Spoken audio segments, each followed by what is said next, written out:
बिस्मिल्लाहिर्रहमानिर्रहीम। अस्सलाम वालेकुम नाज़रीन, मैं अहमद फ़वाद हूँ और आप मेरा यूट्यूब चैनल देख रहे हैं।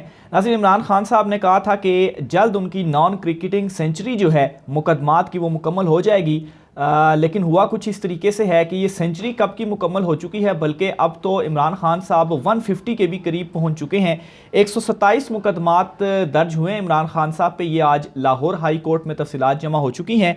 तफसीलात के मुताबिक पंजाब में इमरान खान साहब के ऊपर 84, जबकि वफाक में इमरान खान साहब के ऊपर 43 मुकदमात दर्ज किए गए हैं। तो इससे आप समझ लें कि हुकूमत किस कदर भुखलाई हुई थी, कितना दबाव इमरान खान साहब पे डालने की कोशिश की गई, लेकिन ये दबाव इमरान खान साहब ने मुस्तरद किया। और दूसरी तरफ जो जजिस के ऊपर, अदलिया के ऊपर भी दबाव डालने की एक कोशिश की जा रही थी। Chief justice Pakistan justice Umar Ata Bandial साहब की जानिब से भी इस दबाव को ना सिर्फ मुस्तरद किया गया है, बल्कि एक वाज़ेह पैगाम भी दिया गया है। और इस पैगाम में जो एक कंपेन या कुछ प्लानिंग इलेक्शन मुलतवी करवाने के हवाले से की जा रही थी, इस प्लानिंग पर भी चीफ जस्टिस उमर अता बंदयाल साहब की जानिब से जवाब दिया गया है। आज बड़ा एक अहम केस था जो CCPO लाहौर हैं डोगर साहब, उनके तबादले के हवाले से। तो बहरहाल उसमें यह हुआ है कि वो दरख्वास्त वापस ले ली गई है और वो वापस अपने ओहदे पर बहाल हैं। तो ये केस था और इस केस के अंदर चीफ जस्टिस उमर अता बंदयाल साहब की जानिब से 2-3 बड़े अहम रिमार्क्स दिए गए हैं। सबसे पहले तो चीफ जस्टिस उमर अता बंदयाल साहब जो इलेक्शंस हैं इस हवाले से उन्होंने क्या कहा, ये सुने। तो चीफ जस्टिस साहब ने CCPO लाहौर गुलाम डोगर तबादला केस में ये जो अहम रिमार्क्स हैं वो दिए हैं। और चीफ जस्टिस ने ये कहा है कि इलेक्शन कमीशन आईनी इदारा है जिससे हम तहफ़्फ़ुज़ फराहम करेंगे। इलेक्शन कमीशन को आइन के तहत इख्तियारात हासिल हैं जिनका मकसद शफाफ इंतखाबात कराना है। अगर शफाफ इंतखाबात में बदनीयती होगी तो हम मुदाखलत करेंगे। तो ये बहुत वाज़ेह चीफ जस्टिस ऑफ पाकिस्तान की जानिब से बता दिया गया है कि अगर बदनीयती पर होंगे, और फिर सुप्रीम कोर्ट ऑफ पाकिस्तान का ये फ़ैसला भी मौजूद है जिसमें इलेक्शन करवाने का हुक्म दिया गया है, तो ये साफ साफ जवाब है उन लोगों के लिए जो ये सोच रहे थे कि वो अदलिया के ऊपर दबाव डालकर या किसी तरीके से इलेक्शंस को मुलतवी करवाने में कामयाब हो जाएंगे। ना सिर्फ ये, बल्कि चीफ जस्टिस ऑफ पाकिस्तान की जानिब से ऑडियो वीडियो लीक्स जो हैं उन पर भी इसी केस के अंदर बड़े अहम रिमार्क्स सामने आए हैं। और इन रिमार्क्स में चीफ जस्टिस पाकिस्तान ये कहते हैं कि जिस तरह हम इलेक्शन कमीशन का तहफ़्फ़ुज़ कर रहे हैं, तवक्का करते हैं आइन हमारे इदारे को भी तहफ़्फ़ुज़ फराहम करेगा। और अफसोस से कहना पड़ता है ऑडियो और वीडियो लीक्स में हम पर बेबुनियाद और झूठे इल्ज़ामात लगाए जाते हैं। ये चीफ जस्टिस साहब ने ये जो 2 दिन कबल एक भट्टी साहब की जो आई थी वीडियो जो थी, बल्कि कल ही जो वीडियो सामने आई थी, और जो लगातार एक कोशिश की जा रही है कि किसी तरीके से अदलिया को दबाव में लाया जाए, तो उसका बड़ा वाज़ेह जवाब चीफ जस्टिस पाकिस्तान की जानिब से इन रिमार्क्स के अंदर दे दिया गया है। और ना सिर्फ जवाब दिया गया है, बल्कि इन ऑडियो और इन वीडियो लीक्स को भी बेबुनियाद और झूठा चीफ जस्टिस पाकिस्तान की जानिब से जो है वो करार दे दिया गया है, यानी कि इन ऑडियोज़ के अंदर, वीडियोज़ के अंदर जो इल्ज़ामात हैं। अच्छा, इसके अलावा चीफ जस्टिस बंदयाल साहब की जानिब से ये भी कहा गया है कि इन टेप्स की क्या सदाकत है, हम बड़े तहम्मुल का मुजाहिरा कर रहे हैं। और वाकई अभी जो ख़ास तौर पर इलेक्शन की जब से इलेक्शन के हवाले से जब से सुप्रीम कोर्ट ऑफ पाकिस्तान ने हुक्म दिया, उसके बाद आप देखें एक कंपेन और इमरान खान के अगेंस्ट क्या कुछ नहीं किया जाता रहा। इमरान खान साहब ने चीफ जस्टिस पाकिस्तान को इस हवाले से ख़त लिख कर भी, प्रेसिडेंट और उनकी जानिब से भी खतूत लिख कर आगाह तमाम तर सूरत हाल से किया गया। लेकिन ये क्वेश्चन उठाए जा रहे थे कि आखिर सुप्रीम कोर्ट ऑफ पाकिस्तान से कोई अज़ खुद नोटिस मामलात के ऊपर क्यों नहीं लिया जा रहा। तो इसमें भी एक इसी सवाल का जवाब छुपा हुआ, और उन्होंने ये कहा है कि अब तक हम बड़े तहम्मुल का मुजाहिरा कर रहे हैं। और एक वार्निंग भी है हुकूमत के लिए कि इलेक्शन तो होंगे, और अगर आपने आइन और कानून तोड़ने की या इससे बाहर निकलने की कोशिश की तो फिर जो हम तहम्मुल का मुजाहिरा कर रहे हैं फिर सख्त एक्शन भी होगा। और ये जो ऑडियो और वीडियो लीक्स के ज़रिए दबाव डालने की कोशिश की जा रही है इनको हम जो है वो मुस्तरद भी, और दूसरा इनके जो इल्ज़ामात हैं उनको भी बेबुनियाद करार दे दिया है। तो ये बहुत ही इंपॉर्टेंट डेवलपमेंट है जो कि आज सुप्रीम कोर्ट ऑफ पाकिस्तान से हुई है। इसके अलावा इमरान खान साहब को आज मज़ीद चूँकि आलमोस्ट रोज़ाना ही उनके जो मुकदमात हैं वो चल रहे होते हैं, तो लाहौर हाई कोर्ट ने आज मज़ीद कुछ मुकदमात में ऐसा किया है कि पुलिस और FIA को इमरान खान के ख़िलाफ़ कार्रवाई करने से रोका है। इसकी तफसीलात ऐसे हैं कि FIA और पुलिस ने मुकदमात की तफसीलात पेश कर दी हैं। अब हुक्म इम्तना को बरकरार नहीं रख सकते अदालत के रिमार्क्स, और इसमें यह कहा गया कि लाहौर हाई कोर्ट ने पुलिस और FIA को इमरान खान के ख़िलाफ़ कार्रवाई से रोकने का हुक्म वापस ले लिया है। तफसीलात के मुताबिक लाहौर हाई कोर्ट में इमरान खान के मुकदमात से मुतल्लिक केस की समाअत हुई। जस्टिस तारिक सलीम शेख ने केस की समाअत की। FIA और पुलिस ने मुकदमात की तफसीलात पेश कर दी। अब हुक्म इम्तना को बरकरार नहीं रख सकते। दौरान समाअत नैब प्रोसिक्यूटर एडवोकेट अजहर सदीक के दरमियान जो तल्ख कलामी है वो भी हुई। नैब प्रोसिक्यूटर ने कहा जिस आर्टिकल की ये बात कर रहे हैं इसके तहत मुझे कॉपी नहीं दी गई। तो बहरहाल ये हुक्म इम्तना जो था वो वापस हुआ है, लेकिन साथ ही जो तमाम तर मुकदमात हैं उनकी तफसीलात लाहौर हाई कोर्ट में पेश की गई है। जो फिगर्स मैंने आपके सामने रखी, इमरान खान साहब इस वक्त 127 के ऊपर नॉट आउट हैं। और दूसरी तरफ लाहौर हाई कोर्ट ने ही आज क्या किया है कि जो तोशा खाना रिकॉर्ड करने के हवाले से उनका हुक्म था कि वो तहाइफ और ये जो तोशा खाना रिकॉर्ड है इनको पब्लिक किया जाए। इसमें सिर्फ़ और सिर्फ पिछले कोई 22-23 साल का रिकॉर्ड पब्लिक किया गया था 2001 के बाद का। तो आज लाहौर हाई कोर्ट ने ये भी एक और ऑर्डर दे दिया है कि 1990 से लेकर 2001 तक का जो तोशा खाना रिकॉर्ड है वो भी आपने पब्लिक करना है और उसे भी पब्लिक करें, और असल रिकॉर्ड जो है वो यही है।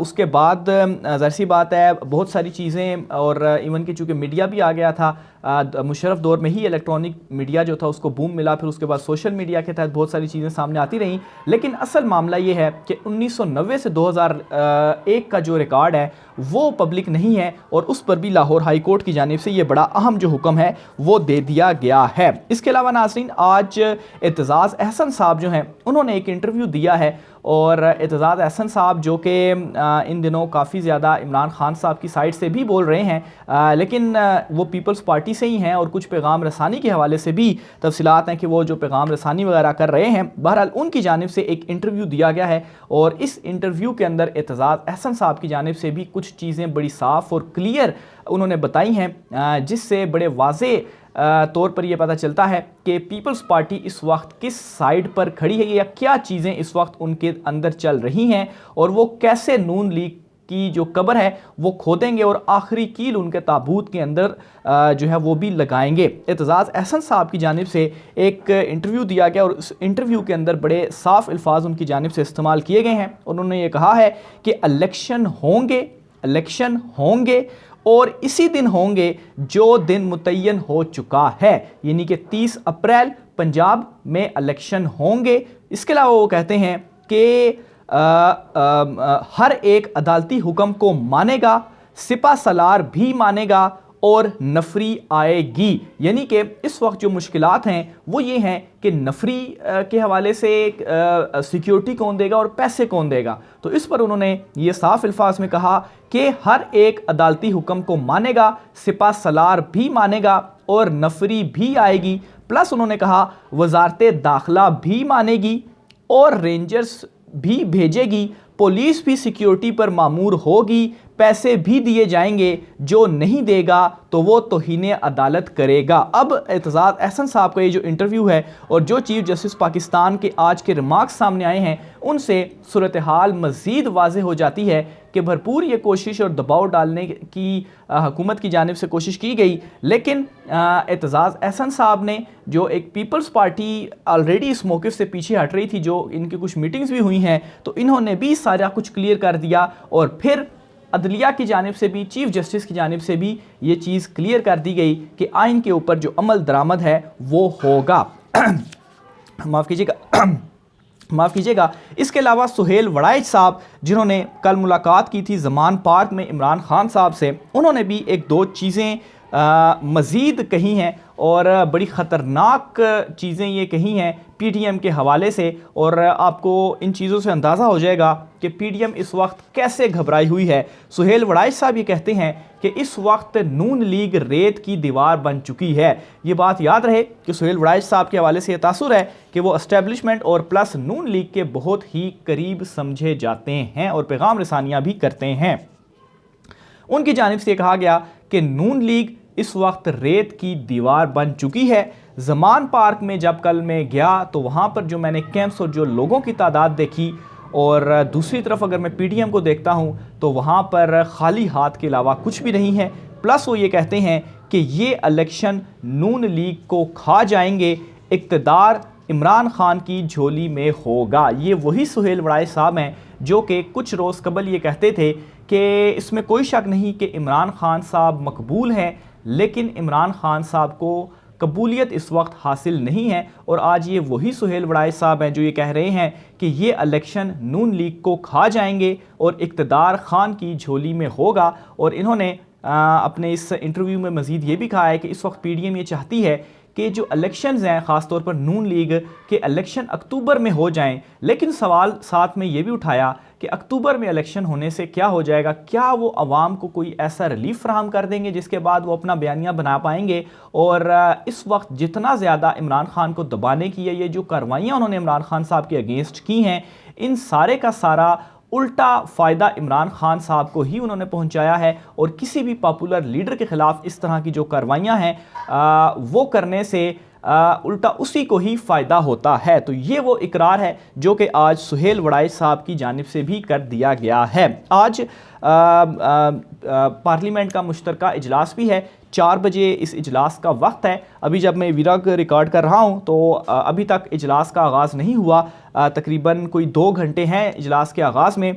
लेकिन इस इजलास से बड़ी ख़बर ये सामने आई है कि पाकिस्तान तहरीक-ए-इंसाफ ने पार्लियामेंट के इस मुश्तरका इजलास का बाइकआउट किया है। मुश्तरका इजलास के अंदर कौमी असम्बली और सेनेट दोनों के जो मेंबरान हैं वो शरीक होते हैं। और इसमें कौमी असम्बली में तो पाकिस्तान तहरीक-ए-इंसाफ है ही नहीं पार्लियामेंट के अंदर, और दूसरी तरफ जो सेनेट है वहाँ पर तो अपोजिशन के तौर पर पाकिस्तान तहरीक-ए-इंसाफ मौजूद है। तो जितने भी सेनेटर्स होंगे वो आज के इस इजलास के अंदर शरीक नहीं होंगे, शिरकत नहीं करेंगे। और जो इस वक्त तफसीलात हैं इस इजलास में कि ये कोई करारदाद पेश करेंगे पीटीआई पर पाबंदी या इलेक्शन डिले करके एक ही दिन करवाने के हवाले से, और उस पर नाजरीन आज दोबारा से मैं इशारा करूंगा चीफ जस्टिस पाकिस्तान के उन रिमार्क्स की तरफ कि ये जो दबाव डालने की कोशिश थी, अगर इस तरह की कोई ये चीज़ करते हैं तो सुप्रीम कोर्ट ऑफ पाकिस्तान से आइन और कानून के तहत तमाम तर जो चीज़ें हैं वो रिवर्स हो जाएंगी। बहरहाल पाकिस्तान तहरीक-ए-इंसाफ की जानिब से ये जो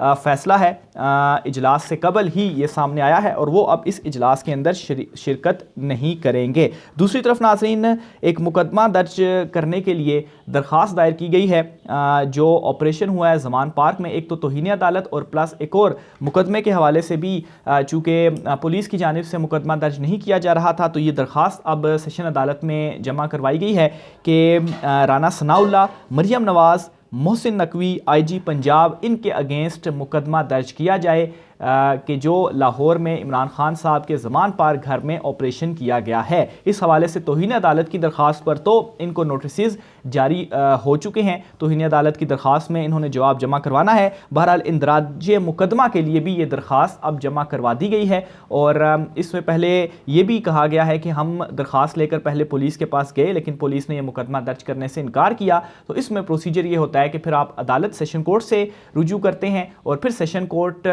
अगर आपसे सेटिस्फाई होती है तो फिर वो पुलिस को हुक्म देती है और फिर कार्रवाई को आगे बढ़ाया जाता है और मुकदमा दर्ज कर लिया जाता है। तो ये मुकदमा जो है वो भी अब दर्ज करवाने के हवाले से अदालत में एक और जो केस है वो भी लग चुका है।